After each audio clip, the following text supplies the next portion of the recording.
اور انہی کے کلمہ پڑھے ہوئے کو ہم لیے چل رہے ہیں۔ آج خود اگر ہم کو کلمہ پڑھنے کے لیے کہا جائے تو ہم کو صحیح طریقے سے نہیں معلوم کتنے کلمے ہیں، وہ بھی تو وہ ہم کہتے ہیں کلمہ پڑھ کے بتانا صحیح، وہ ایک بات الگ ہے، اور کتنے کلمے ہیں یہ بات بتانا دوسری ہے۔ ہمارے بہت سارے بچوں کو یہ بھی نہیں معلوم ہے کہ اسلام کا کلمہ کیا ہے۔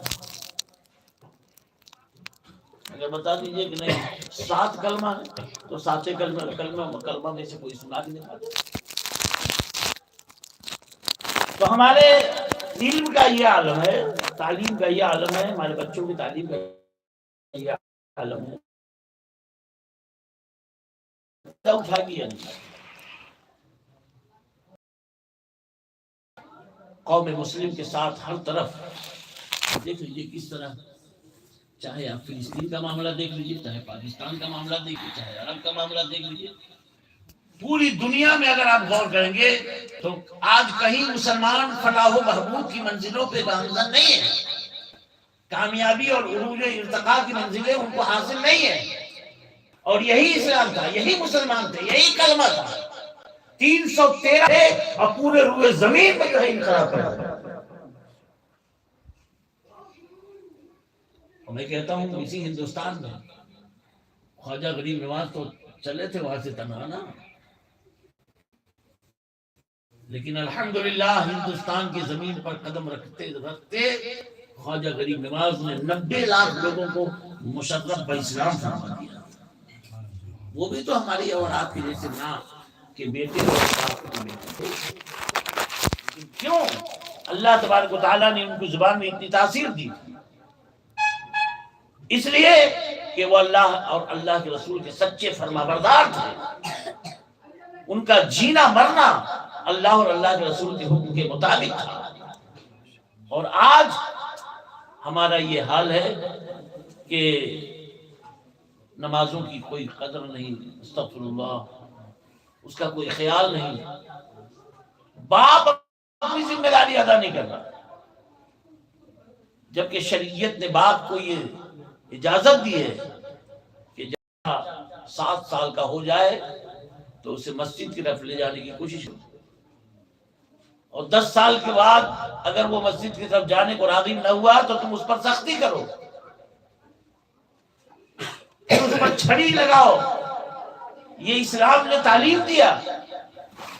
لیکن آج کوئی باپ میں نہیں سمجھتا ہوں کہ اپنے بیٹے کو اس لیے چھڑی مارا ہو کہ یہ نماز نہیں پڑھتا۔ کتنی کوتاہی ہے۔ تو جس چھڑی کو نماز کی خاطر، نماز اللہ کے لیے، جس اللہ نے اسے بیٹا دیا ہے، جس اللہ نے اسے اولاد دیا ہے، اسی اللہ کی بندگی کی طرف دعوت دینے کے لیے شریعت نے یہ کہا کہ تم دعوت دو محبت کے ساتھ، انگلیاں پکڑ کر مسجد دے جاؤ 7 سال کے بعد، لیکن اگر وہ تمہاری بات نہیں مانتا تو پھر چھڑی ہے تمہارے ہاتھ میں، تم اس کا استعمال کرو، اسے اللہ کی بارگاہ میں جھکاؤ۔ اگر تم اپنے بیٹے کو اللہ کی بارگاہ میں جھکا دو گے چھڑی کا استعمال کر کے، تو وہ چھڑی اسی وقت کٹ جائے گی جس وقت چھڑی کی شکل میں ہے۔ اگر اس چھڑی کو اس وقت نہیں کاٹو گے، اپنے بچے پہ استعمال نہیں کرو گے، تو وہی چھڑی بڑھتے بڑھتے بڑھتے جیسے تمہارا بیٹا بڑھ رہا ہے ویسے وہ چھڑی بڑھ رہی ہے، اور پھر ایک دن ایسا آئے گا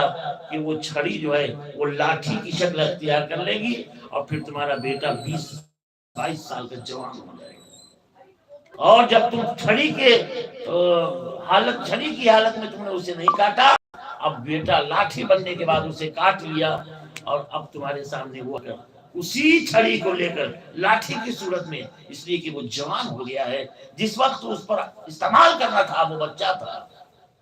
اس وقت اس پر استعمال کیا ہوتا تو وہ چھڑی ختم ہو جاتی۔ آج وہی چھڑی تیرے بیٹے کے ہاتھ میں لاٹھی کی شکل میں، تو ہم لوگ استعمال نہیں کرتے۔ آج کوئی باپ بتا دیجئے جو اپنے بیٹے کو اس لیے گھر سے نکالا ہو کہ تم اللہ کا گھر نہیں جاتا۔ اللہ کے نبی صلی اللہ علیہ وسلم فرماتے ہیں کہ تم اپنے بیٹے کو اللہ کی بارگاہ میں جھکا دو،